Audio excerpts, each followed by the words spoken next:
Good morning. Welcome back to the Red Mic. Happy Wednesday. Glad you're here. Today's Red Mic message, the power of a little more honesty. Came across an article that I thought was really interesting. The whole idea was that we're not communicating enough. We don't say enough. And I'm not talking about the big speeches, the prepared remarks, stuff like that. It's the small things, the compliment that we think, but we don't say, the encouragement that we hold back, the times where we could open up just a little bit more, but we don't. And we tell ourselves that we're being smart, we're being careful, we're being professional, being pragmatic, we're managing risk. But silence has a cost. This idea comes from a lady named Leslie John. She's a behavioral scientist, I believe at Harvard Business School. She worked on what she called revealing, the power of sharing just a little bit more of yourself. Her point is pretty simple.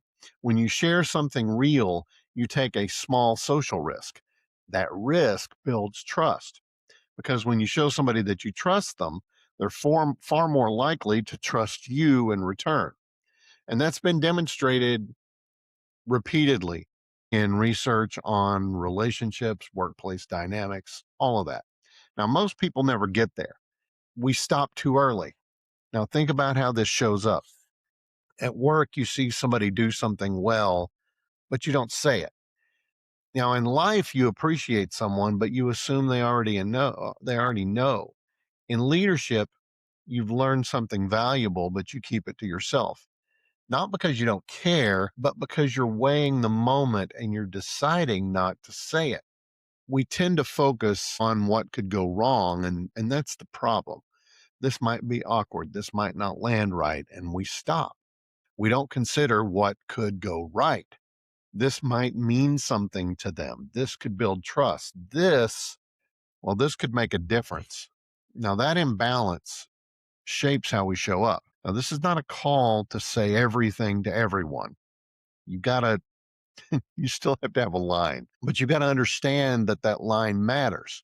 Connection works best when it's appropriate, when it's timely, when it's mutual, a little shared, a little returned. And that's how you're going to grow the trust. But context matters.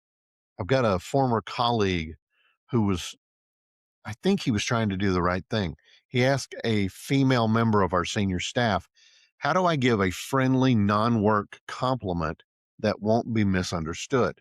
She thought a second and then she said, compliment their shoes, their sunglasses, their handbags. Those are always going to be safe. It sounded reasonable, except it wasn't. A few years later, he found himself in a tough HR situation. And one of the things that came up was that he had complimented a female subordinate's shoes. I understand his intent. I, I know the guy, but despite his intent, there was a completely different interpretation. And of course, there were real consequences. So, yes, sometimes the right call is to say nothing at all, to keep things strictly professional. You might come across as being cold, but it's not. It's understanding your environment. You don't solve that by shutting down completely. You've got to adjust. You shift to what's clear and what's appropriate, professional recognition, respect for effort, acknowledging their performance. Some examples. You really handled that well. That was strong work. I appreciate your approach. Those build trust without ambiguity. Now, Leslie John also points out something we consistently underuse: praise.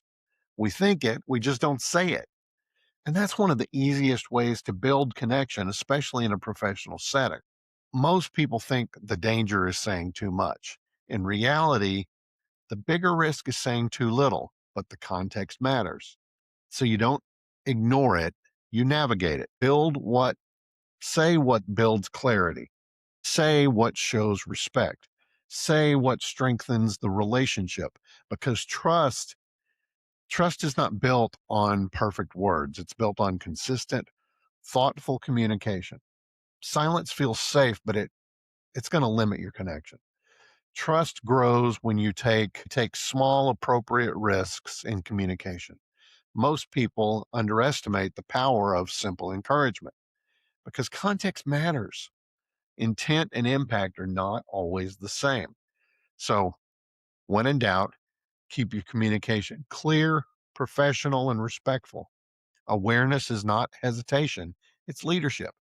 And say what matters at the right time and in the right way.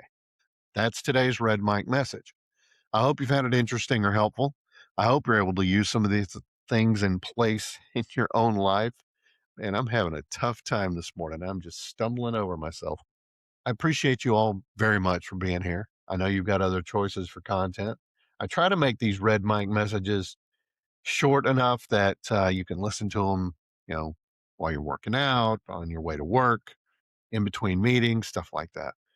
Let me know what you think in the comments. If you have any subjects you'd like me to cover or things I've talked about that you'd like me to go into more detail about, I'm happy to do that. Just let me know.